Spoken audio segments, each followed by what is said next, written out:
1 Tawarik 18 ayat 1 sampai 17, demikian firman Tuhan.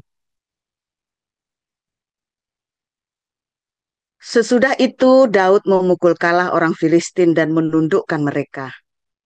Lalu ia merebut Gad dan segala anak kotanya dari tangan orang Filistin. Dan Daud memukul kalah orang Moab sehingga orang Moab takluk kepadanya dan harus mempersembahkan upeti. Selanjutnya Daud memukul kalah Hadadezer, Raja Zoba, dekat Hamat, ketika ia pergi menegakkan kekuasaannya pada sungai Efrat. Daud merebut daripadanya 1.000 kereta, 7.000 orang pasukan berkuda, dan 20.000 orang pasukan berjalan kaki. Lalu Daud menyuruh memotong urat keting segala kuda kereta, tetapi dengan meninggalkan 100 ekor kuda kereta. Lalu orang Aram dari Damsyik datang menolong Hadadezer, Raja Zoba. Tetapi dari antara orang Aram itu, Daud menewaskan 22.000 orang. Kemudian Daud menempatkan pasukan-pasukan pendudukan di daerah orang Aram dari Damsyik, dan orang Aram itu menjadi budak Daud yang harus mempersembahkan upeti. Tuhan memberi kemenangan kepada Daud kemanapun ia pergi berperang. Sesudah itu, Daud mengangkut perisai-perisai emas yang dipakai oleh orang-orang Hadadezer, lalu membawanya ke Yerusalem. Dan dari Tibhat dan dari Gun, yaitu kota-kotanya di Hadadezer, Daud mengangkut amat banyak tembaga. Daripadanya, Salomo membuat laut tembaga, tiang-tiang, dan perlengkapan tembaga.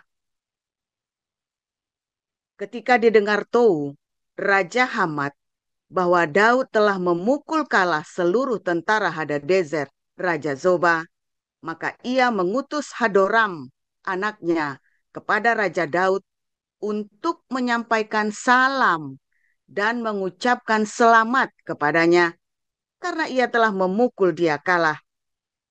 Sebab Hadadezer sering memerangi Tou.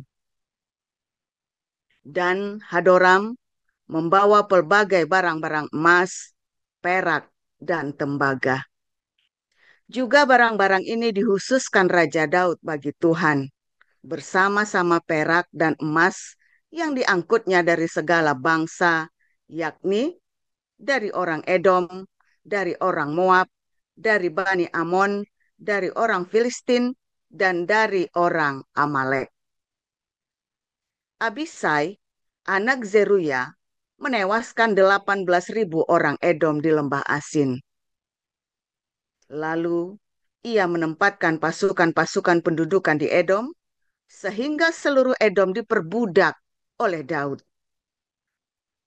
Tuhan memberi kemenangan kepada Daud kemanapun ia pergi berperang. Demikianlah Daud telah memerintah atas seluruh Israel dan menegakkan keadilan dan kebenaran bagi seluruh bangsanya. Yoab, anak Zeruya, menjadi panglima. Yosafat bin Ahilud menjadi bendahara.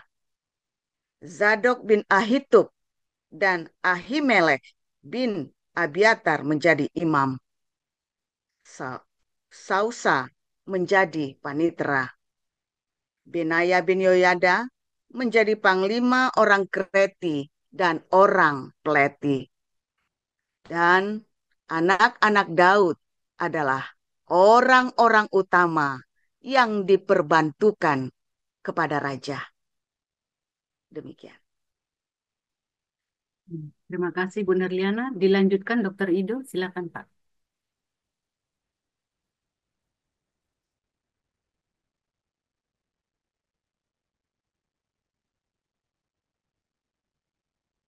Mikrofonnya dibuka dulu Pak. Ya, saya akan lanjutkan Roma 8 ayat 1 sampai 39. Demikianlah sekarang tidak ada penghukuman bagi mereka yang ada di dalam Kristus Yesus. Roh yang memberi hidup telah memerdekakan kamu dalam Kristus dari hukum dosa dan hukum maut. Sebab apa yang tidak mungkin dilakukan hukum Taurat karena tak berdaya oleh daging, telah dilakukan oleh Allah. Dengan jalan mengutus anaknya sendiri dalam daging, yang serupa dengan daging yang dikuasai dosa karena dosa, ia telah menjatuhkan hukuman atas dosa di dalam daging, supaya tuntutan hukum Taurat digenapi di dalam kita, yang tidak hidup menurut daging tetapi menurut roh.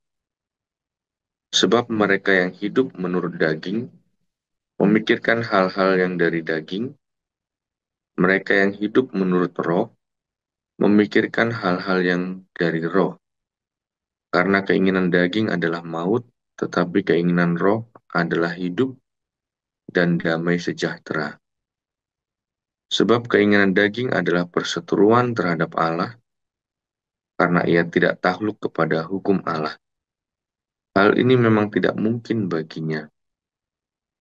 Mereka yang hidup dalam daging tidak mungkin berkenan kepada Allah, tapi kamu yang tidak hidup dalam daging, melainkan dalam roh, jika memang roh Allah diam di dalam kamu. Tetapi jika orang tidak memiliki roh Kristus, ia bukan milik Kristus. Tapi jika Kristus ada di dalam kamu, maka tubuh memang mati karena dosa, tetapi roh adalah kehidupan oleh karena kebenaran.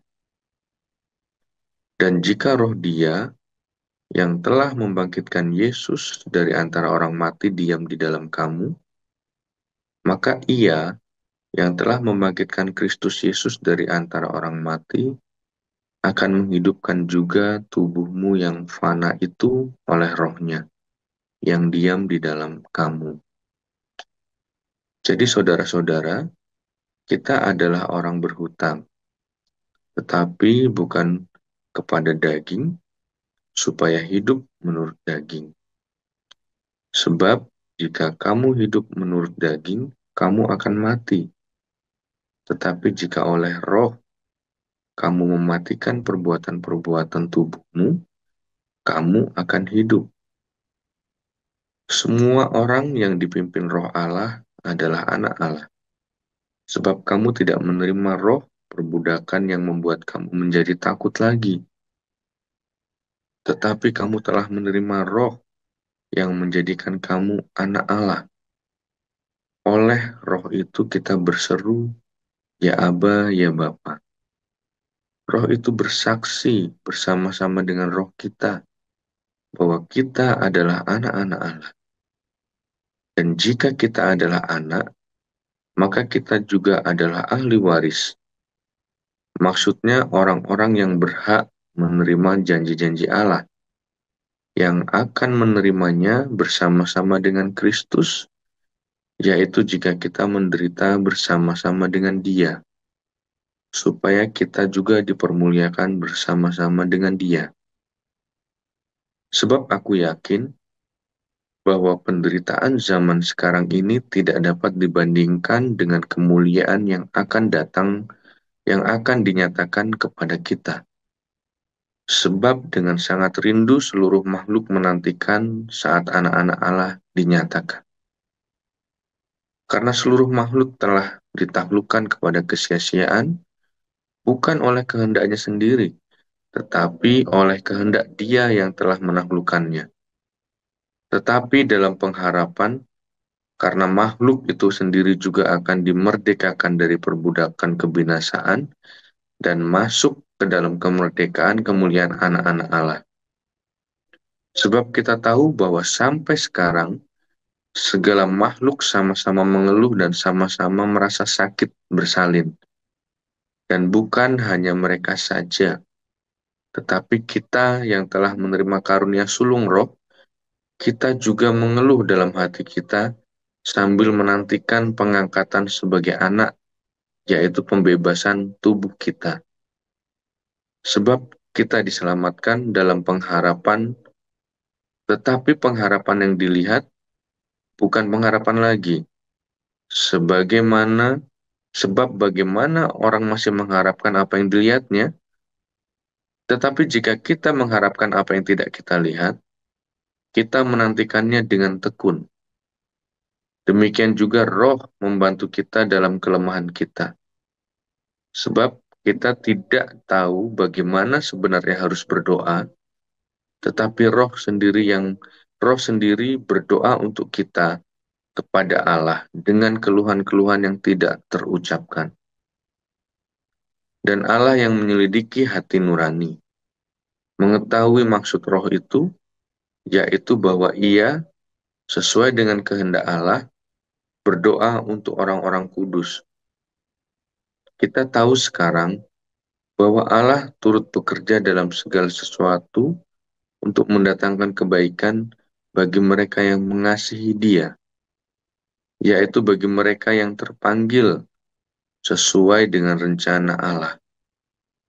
Sebab semua orang yang dipilihnya dari semula, mereka juga ditentukannya dari semula untuk menjadi serupa dengan gambaran anaknya, supaya ia, anaknya itu, menjadi yang sulung di antara banyak saudara. Dan mereka yang ditentukannya dari semula, mereka itu juga dipanggilnya. Dan mereka yang dipanggilnya, mereka itu juga yang dibenarkannya. Dan mereka yang dibenarkannya, mereka itu juga dimuliakannya.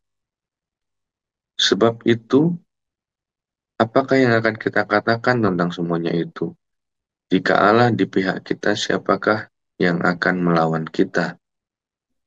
Ia yang tidak menyayangkan anaknya sendiri, tetapi menyerahkannya bagi kita semua, bagaimanakah mungkin ia tidak mengaruniakan segala sesuatu kepada kita bersama-sama dengan Dia? Siapakah yang akan menggugat orang-orang pilihan Allah? Allah yang membenarkan mereka. Siapakah yang akan menghukum mereka? Kristus Yesus yang telah mati, bahkan lebih lagi yang telah bangkit, yang juga duduk di sebelah kanan Allah, yang malah menjadi pembela bagi kita. Siapakah yang akan memisahkan kita dari kasih Kristus? Penindasan, atau kesesakan, atau penganiayaan, atau kelaparan, atau ketelanjangan, atau bahaya, atau pedang? Seperti ada tertulis, oleh karena engkau kami ada dalam bahaya maut sepanjang hari. Kami telah dianggap sebagai domba-domba sembelihan. Tetapi dalam semuanya itu, kita lebih daripada orang-orang yang menang oleh Dia yang telah mengasihi kita. Sebab aku yakin bahwa baik maut maupun hidup, baik malaikat-malaikat maupun pemerintah-pemerintah, baik yang sekarang maupun yang akan datang, atau kuasa-kuasa, baik yang di atas maupun yang di bawah, ataupun sesuatu makhluk lain, tidak akan dapat memisahkan kita dari kasih Allah yang ada dalam Kristus Yesus Tuhan kita. Amin. Haleluya, firman Tuhan selalu baru. Setiap hari ketika kita menanti-nantikan Tuhan dengan penuh cinta, dengan penuh pengharapan, dan selalu berbuat baik. Jangan lupa berbuat baik, saudara. Jadi nanti sore kita bahas ya, koinonia ya. Ini kita cerita dulu nih. Saya kemarin ada tadi pagi atau kemarin tuh ya, saya lihat si Ruben Onsu lagi live ya. Aduh, si Ruben Onsu lagi live terus dibully habis-habisan ya. Yudas, Yudas 30 keping. Si Ruben Onsu lagi jualan panci. 30 keping harganya. Harganya udah kasihan sekali saudara ya. Jualan panci dihargain 30 keping. Terus adiknya rupanya mualaf juga ya. Yudas, Yudas, Yudas, Yudas. Kasihan ya. Saudara jangan ikut-ikut ya. Jangan ikut-ikut membuli. Nggak boleh saudara ya. Bukan masalah Pancasila. Nggak boleh, pokoknya nggak boleh. Kita nggak boleh membuli seperti itu. Kalau mau marahin, marahin sekalian, tapi udah selesai. Nggak boleh terus dibully begitu ya, karena itu bukan kita memarah karena kita mengasihi, kita tegur. Tapi kalau membuli itu beda, ya saudara ya. Bukan masalah Pancasila, bukan. Ya, karena ada banyak orang yang imannya memang lemah. Ya, kamu kira ketika Yudas itu menjual Yesus dengan ciuman, terus dia nggak nyesel, saudara? Nyeselnya setengah mati, itu, saudara. Kamu kira Petrus itu nggak nyesel? Nyesel, saudara. Ya, kalau nggak, Pak Yudas nggak mungkin bunuh diri itu. Ya, jangan kita bully lagi. Seringkali dalam pergumulan hidup kita, kita ini banyak kalahnya. Karena kita tidak mau percaya. Bukan karena kurang percaya, kita yang memutuskan untuk tidak mau percaya, maunya udah bypass, paling gampang jadi mualaf, karir lagi redup, kayak si Deddy Corbuzier, kayak si Hani Christian, lagi banyak masalah, dilaporin polisi, jadi mualaf, kayak Richard Lee, daripada masuk penjara, mendingan jadi mualaf. Iya kan? Iya kan? Kamu pikir saya pernah nggak pernah begitu punya perasaan itu. Saya pernah nyaris tinggal seminggu lagi kita udah janjian mau syahadat jadi Islam, saudara. Ya, untung saya ketemu Tuhan Yesus. Tapi kenapa saya bisa menang? Karena saya lahir baru. Semua itu kasih karunia, saudara. Kita yang masih kuat teguh berdiri, jangan pernah sombong. Tetapi kamu yang sudah jatuh, balik. Kembali. Yang sudah jatuh, Anda yang mualaf gara-gara menikah, ayo balik. Sekarang waktunya. Minta dibaptis ulang. Ya, ada yang siapa di sini yang mualaf bersyahadat ke Islam gara-gara menikah? Kembali, baptis ulang. Ya, siapa di sini yang bersyahadat gara-gara diiming-imingi karir atau Anda lagi hutang terus diiming-imingi lunas kayak Yudi Mulyana almarhum itu ya. Yudi Mulyana kan begitu kan dulu kan, hutangnya banyak, akhirnya disuruh nih ngawinin anaknya Pak Haji. Ya udahlah, ngawinin daripada suruh bayar utang, utangnya pendeta, utangnya banyak. Jadi saudara hati-hati saudara ya, hati-hati. Jangan kita, iya betul, nyaris jadi Yudas. Jangan kita menjadi Yudas, menjual iman kita demi pernikahan, demi utang, demi karir, demi apapun juga. Namun, kalau ada orang yang sudah menjadi Yudas, Anda jangan membuli. Dia pengen balik, belum tentu bisa balik, tuh, saudara. Ya, Yudi Mulyana coba mau mau balik kepada Tuhan Yesus, diuber se-Indonesia mau dibunuh juga kalau bukan karena kita selamatin dulu ya. Wah, sampai kencing-kencing Yudi Mulyana itu ya, kabur dia sampai tidurnya setiap hari di mobil, saking takutan. Ya, kamu pikir Agustan nggak takut, saudara? Porok-porok ya, kita mau ngasih uang 50 juta saja dikawal ya, sama anjing-anjing penjaga. Kamu pikir nggak? Mereka yang sudah terlanjur, kamu pikir Richard itu nggak diancam? Kamu pikir si Bonbon itu nggak diancam itu, saudara? Beda kasusnya Ruben Onsu, saya Deddy Corbuzier kan memang karena dia menjual demi karir, dia juga nggak percaya. Yang sudah pindah nggak usah dibeli, tetapi Anda yang sudah pindah kembali. Kalau Anda mendengarkan firman Tuhan ini. Saudara, bagaimana caranya supaya kita menang? Kamu tidak punya cara lain. Dengar firman Tuhan, lakukan. Dengar firman Tuhan, lakukan. Kamu pasti menang. Kalau firman Tuhan bilang jangan berutang, jangan utang. Kalau firman Tuhan bilang ampuni, ampuni. Kalau firman Tuhan bilang lepaskan, lepaskan. Jangan ragu, jangan takut. Kalau kamu ragu, kalau kamu takut, habis kamu. Setiap hari hidupmu adalah pembentukan proses iman. Setiap jengkal umurmu. Jangan kamu sia-siakan. Gagal coba lagi sampai kamu tahu bagaimana cara melakukannya. Sebenarnya gampang melakukan firman Tuhan itu. Yang susah karena kita tawar-tawaran sama Tuhan. Tuhan, aku punya gini aja tuh sakit Tuhan. Ya ada seorang yang dia ada orang yang apa namanya dari Indonesia dikhianati oleh istrinya, saudara ya. Tadinya istrinya ngomongnya aku diperkosa, tapi nggak taunya apa, memang dasar istrinya yang selingkuh. Terus saya melihat, saudara, saya melihat, ampuni istrimu, nanti kamu kaya raya di sini. Kamu akan jadi orang sukses di Belanda. Ampuni istrimu. Aduh, saya nggak, aduh, aduh. Nah itu, saudara ya. Susah kan? Cuma tinggal melakukan. Demi perasaanmu yang sejengkal, kamu korbankan kehidupanmu masa masa depanmu. Kan seperti itu kan?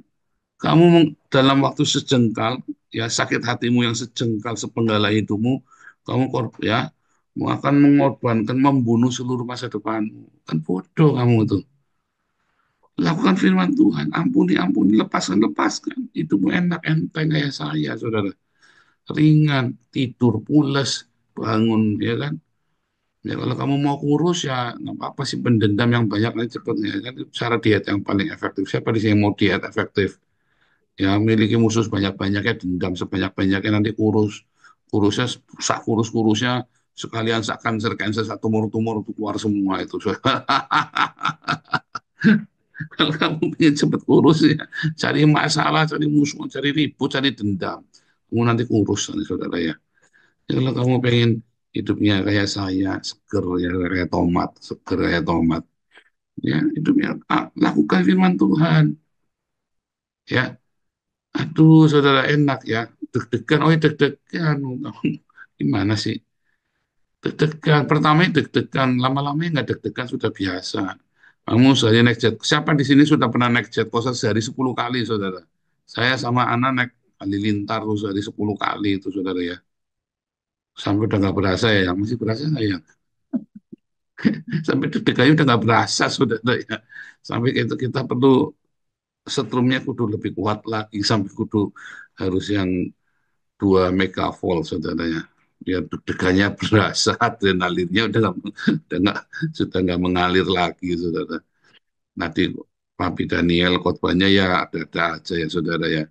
Masa kita tuh nonton di Facebooknya Papi Daniel itu ya, Daniel Alexander Full.